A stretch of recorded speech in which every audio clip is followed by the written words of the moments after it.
and welcome to the Community Connect podcast presented by Healing Hands Healthcare.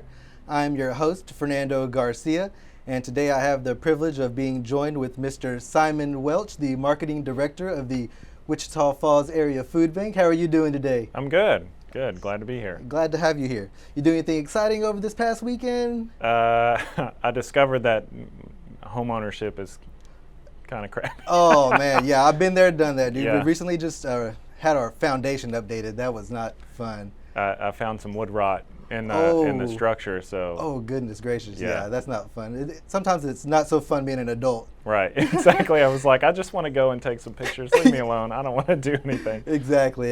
Well, I appreciate you having you here today. We'll go ahead and get started. Tell us about your professional journey that led you to the food bank and some of your day-to-day functions. Getting to the food bank was kind of an interesting story, I guess. I've done graphic design for 10 plus years. I've worked in print, I've worked at the newspaper, several office jobs like that. I was a teacher for a little while. Oh, wow. And I had a friend reach out to me that says she was leaving the food bank and that she thought that I would be a viable replacement. She was throwing props my way and towards my CEO's way, and anyway. So that's how I got that, but it was kind of serendipitous because when I was a child we had to use pantries and things like that. A single mother, 3 kids, so it's something that's very near and dear to my heart. Yeah, kind of full circle. Yeah, exactly. So it's not. I get paid to do it, so I hate to say it's my way of giving back, but in a way it is. It's fulfilling in that way. Definitely, of course. How does the food bank actually work for those who haven't used the service, and what communities do you serve? So we serve a 12-county area. It's hard for me to list them off the top of my head, but we serve a 12-county area. We have 181 partner agencies. Oh, wow. And the food bank itself, and I know that you have a question about this later, but the food bank itself is more of like a warehouse. So in the way that I usually compare it is you wouldn't go to a Walmart distribution center to get like a toothbrush. Okay. You're not going to go to the food bank specifically. You would go to one of our satellite programs or to an agency or something like that to get help with groceries or to get help with social services or something like that. So. Okay. What type of food is donated to the food bank? Can y'all accept pet food or non-food items such as hygiene items? We certainly can, and a lot of our partners are actually other nonprofits in town. So. We distribute to the mission. We distribute to, on some occasions, pets. If we do get pet food, we recommend that you would take it to those places, but we can certainly take it if you're just trying to make one stop. As far as food, what we usually look for, of course, we'll take anything. We're not going to turn anything away. But what we look for are canned proteins like tuna, chicken, beans. We love canned vegetables that are low sodium. Okay.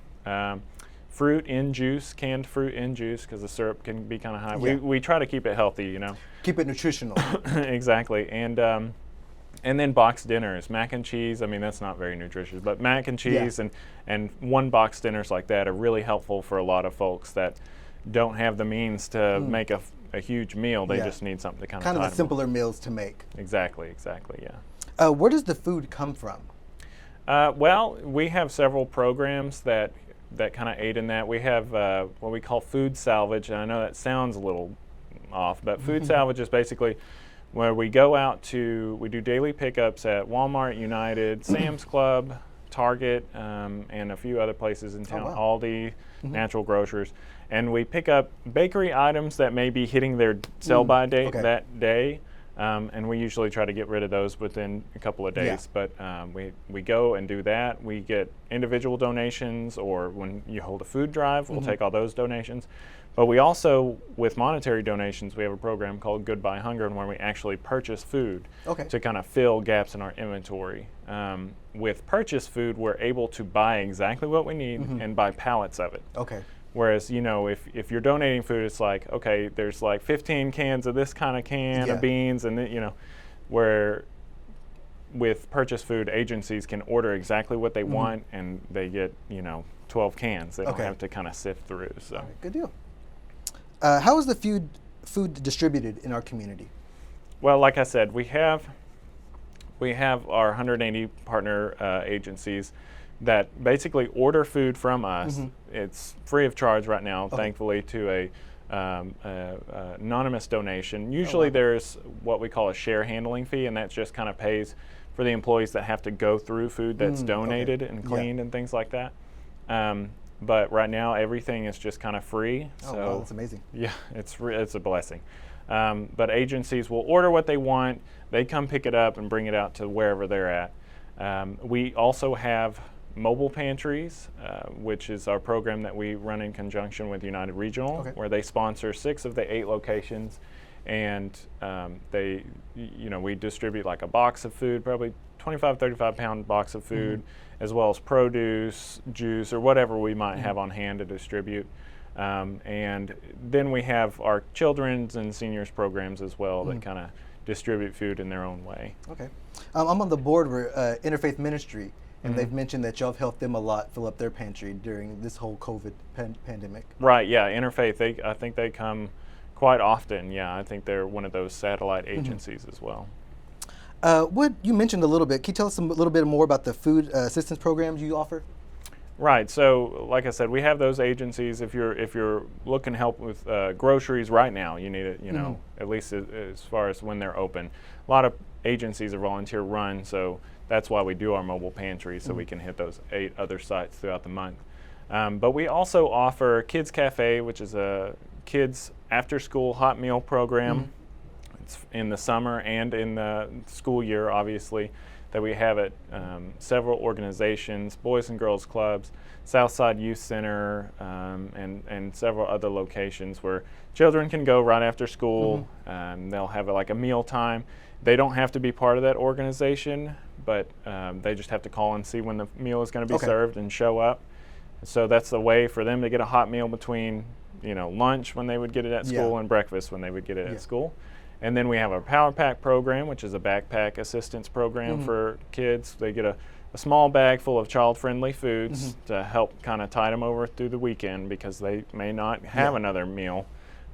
It's at least, they're more supplemental and less like meals, but we have added ravioli, microwavable things like that. And then we have a social services program which goes out and helps assist folks that need help trying to apply for certain benefits like SNAP. I don't think they can do WIC, but they can kind of help with that process.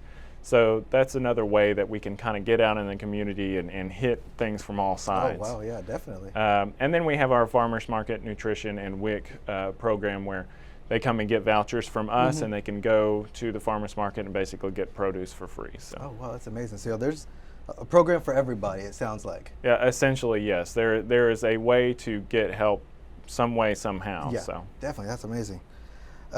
Okay, now we're going to get down to the nitty-gritty questions. If you could have one superpower, what would it be? I've been thinking about this a lot. Probably more so than the other questions. Right. Well, what's funny is I've always tossed this up. Me and my buddies joke about this. Like I mentioned, I do a comic book podcast, so we talk about superpowers a lot. It would have to be one of two. It would either be the ability to control time or telekinesis. And the reason I say that is because with each of those, they kind of count as several other superpowers. If you can control time, then you have super speed, right? But if you have telekinesis, you can also fly. So I don't know. You're double dipping. Yeah, I would say time. I would say time control. That'd probably be mine. Good deal. And if you could eat one meal for the rest of your life, what would it be? I personally love hamburgers. Yeah, I'm a pizza guy. I could eat pizza every day. Yeah, pizza's also really good. Hamburger. I remember when I was a kid, I would watch SpongeBob, and I would always have to cook a hamburger. Okay. So there's something about hamburgers that I love. It's the same as pizza. You can get all your food groups in one thing. Yeah. I guess that would be my answer. Best burger in town. Oof. That's some controversy there. I personally, I like all of them. I like Gene's. I've not really eaten at Scott's that much or Glass Kitchen that much, but I personally like Ronnie's the best. Okay, good deal. Acceptable answer. Yeah. Oh, man. How can our listeners learn more about donating or volunteering with the food bank? With the food bank, you can go on our website, which is WFAFB.org, Walter Frank Alpha Frank Beta.org. It's weird to say on the phone a lot. You can go on there. You can look at any assistance programs. You can look at if you wanted to start a food drive. You can look on there. What we need, how to get started. You can also fill out a volunteer application there. But you can also just come to the food bank. It's 1230 Midwestern Parkway. If you want to volunteer one day or you want to get a group started, you can come talk to our volunteer coordinator. And you can also with our website, you can just donate online. So if you had a little extra cash, which I don't know if there is such a thing, but if you have some money you wanted to throw our way, you can always put it on our website.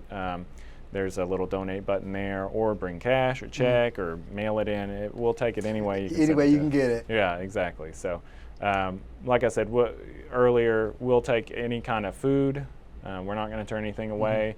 And we go through it, so you don't have to worry about, that's past expiration. We'll go through it. Don't even worry about it. So the USDA has different rules than a lot of people, like that's the sell by date, so don't worry about it too much. But all right. Is there anything you want to leave off with our listeners? No, honestly, we're just happy to have the support of everyone that supports. The food bank's a big deal. You can't survive without food, so we really love being able to serve the community and make sure that people get their basest, functions met. Yeah, definitely. They need to eat, they need water. So we're just glad to be a part of that. All right, good deal. Well, I appreciate you stopping in today, Simon. Well, thanks for having me. All right, and thank y'all for watching, and y'all have a great day.